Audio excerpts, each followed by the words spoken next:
Berdasarkan hasil rilis Polda Sumsel sejak bulan Januari hingga Oktober 2019, Polda Sumsel beserta jajaran berhasil mengungkap kasus migas dengan modus 43 kasus pengangkutan dan niaga tanpa izin, 5 kasus eksploitasi dan eksplorasi tanpa izin, 2 kasus pengolahan tanpa izin, dengan barang bukti yang disita selama tahun 2019, yaitu minyak mentah sebanyak 95 ton, solar sebanyak 96,67 ton, bensin sebanyak 77,1 ton, minyak tanah sebanyak 66,2 ton, serta 42 mobil truk dan 5 minibus.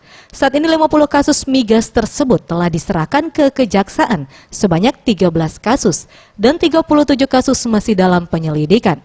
Kapolda Sumsel Irjen Pol Firly Bahuri mengatakan, sebanyak 86 tersangka beserta barang bukti sudah diamankan.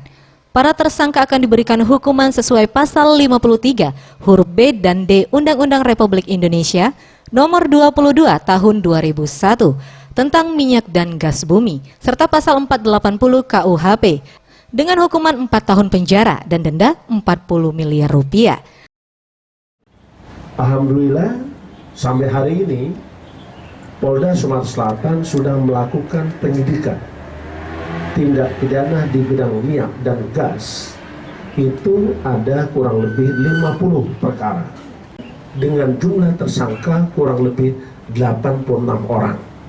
Terakhir kita lakukan penangkapan terhadap ada 8 orang pelaku tindak pidana di bidang tata niaga migas tanggal 26 Oktober yang lalu, dan sanksi pidananya diatur dalam pasal 23 tentang tindak pidana pengangkutan, eksploitasi dan lain-lain terkait dengan minyak dan gas bumi.